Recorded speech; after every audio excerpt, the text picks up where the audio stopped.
Donald Trump এবং Vatican দুই প্রভাবশালী শক্তির মধ্যে সংঘাত নতুন কিছু নয়, কিন্তু এবার যা ঘটছে তাকে বিশ্লেষকরা বলছেন নজিরবিহীন। একদিকে মার্কিন প্রেসিডেন্ট ডোনাল্ড ট্রাম্প, অন্যদিকে ইতিহাসের প্রথম মার্কিন বংশোদ্ভূত পোপ লিও চতুর্দশ। ট্রাম্পের বৈদেশিক ও অভিবাসন নীতির সমালোচনা করায় 12 এপ্রিল রাতে পোপের বিরুদ্ধে ক্ষোভ উগরে দেন ট্রাম্প। এরপর এ নিয়ে সমালোচনা শুরু হলে উল্টো যীশু খ্রিস্টের বেশে ট্রাম্পের একটি এআই জেনারেটেড ছবি পোস্ট করেন মার্কিন প্রেসিডেন্ট। এতে বিতর্ক আরও তুঙ্গে ওঠে। একসময় দাবি ওঠে ট্রাম্পকে পোপের কাছে ক্ষমা চাইতে হবে, কিন্তু ব্যাপক সমালোচনার মুখে পড়েও পোপের কাছে ক্ষমা চাইতে অস্বীকৃতি জানান ট্রাম্প। এই দ্বন্দ্বের মূলে রয়েছে ইরান যুদ্ধ। গত 28 ফেব্রুয়ারি শুরু হওয়া এই যুদ্ধে মার্কিন ভূমিকার তীব্র সমালোচনা করেছেন পোপ লিও। ভ্যাটিকানের স্পষ্ট কথা, শান্তি ও সমঝোতাই গসপেল বা সুসমাচারের মূল শিক্ষা। পোপ যখন সতর্ক করে বলেন যুদ্ধের উন্মাদনা সভ্যতাকে ধ্বংসের মুখে ছেড়ে দিচ্ছে, ঠিক তখনই চটেছেন ট্রাম্প।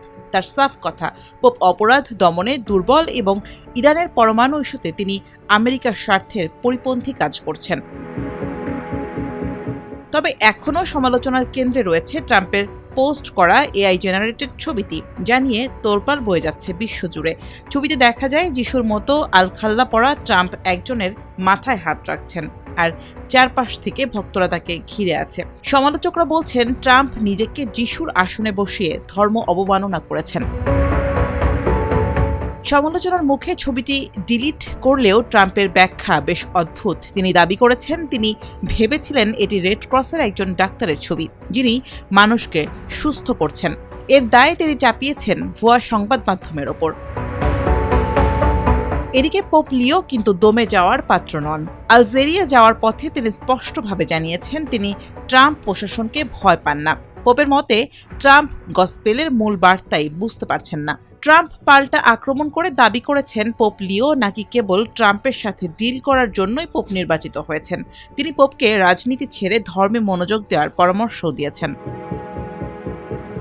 একজন ক্যাথলিক পোপ এবং একজন মার্কিন প্রেসিডেন্টের মধ্যে এমন প্রকাশ্যে কাদা ছুড়াছুড়ি ইতিহাসে বিরল।